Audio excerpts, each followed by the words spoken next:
Hello, Denny, Kenzie, Judah, Nathan, Honor, and Michael. My name is Uncle Greg, or UG as I'm known, and here is a story about a train called Huffy Puffy. It was early in the morning on what was a beautiful day when Bill Markaplan arrived at the station house where his best friend, Huffy Puffy, lived. Huffy Puffy was a train, no ordinary train, mind, but a train who was a hero. As Bill opened the big doors of the station house, he could hear Huffy Puffy snoring gently, fast asleep. "Time to wake up," said Bill quietly, and Huffy Puffy woke with a start. Is it Saturday?" asked Huffy Puffy hopefully. Saturdays were his favourite day. It was his polishing day, the best day of the week. Saturdays was when Bill would wash and polish him, and he just loved being polished more than anything in the whole world. "No," replied Bill, "it's a school day, and we must take the mums and dads to work and the children to school. So come on, Huffy Puffy, it's time to get to work." Huffy Puffy was feeling a little strange this morning. He felt that there was something not quite right with his wheels. He gave them a little shake and tooted his whistle once or twice, and then set off to collect the carriages for all the mums and dads and the children to get into. Shortly after that, the mums and dads and the children began to arrive at the station. Huffy Puffy noticed a new little girl that he had not seen before. Her name was Lemon Tree Malloy, and today was her birthday. Lemon Tree's friends called her Lemmy.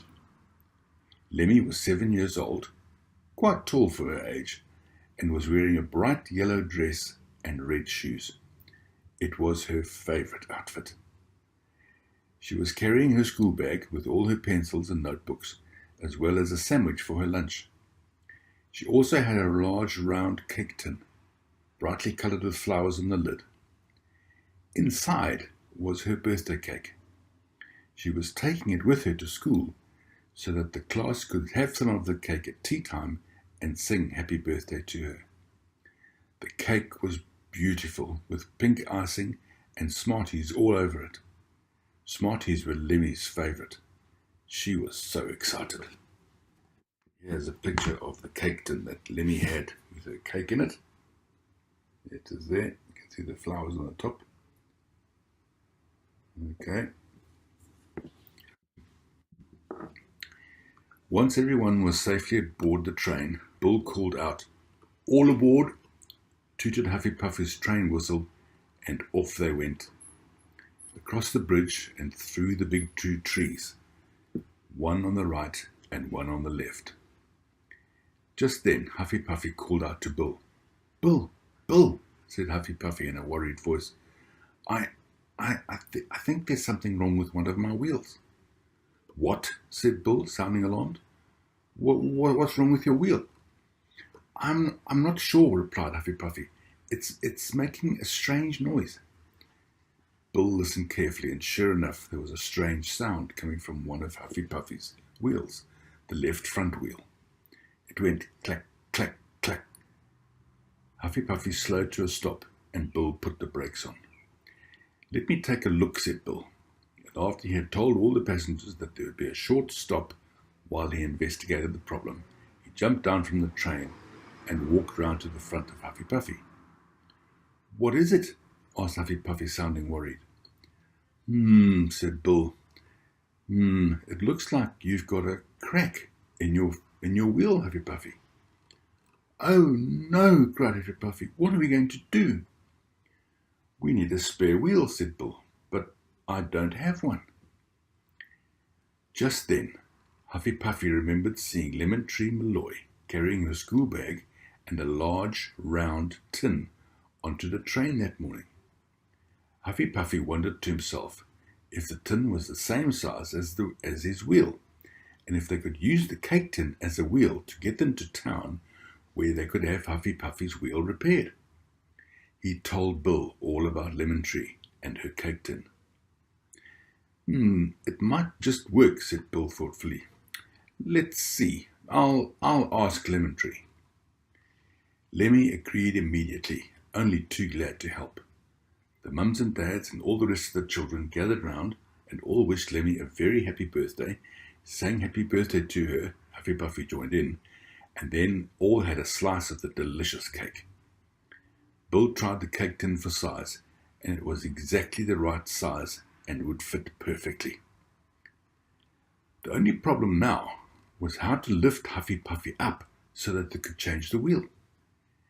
Just then, Huffy Puffy saw something hiding in the trees near the rail track. It was the lion. Bill gave a little shiver of fright as the lion came closer. "Need some help?" growled the lion. "Oh, yes, please," gasped Huffy Puffy. "We need someone to lift me up so we can change my wheel. It's cracked, you see." "Hold on," growled the lion, and he gave a mighty roar. The carriage windows rattled a little, and some of the mums gave a little scream in fright. Huffy Puffy was wondering just how roaring was going to help get his wheel changed when the lion gave an even louder roar. The next thing, Huffy Puffy saw something coming through the trees.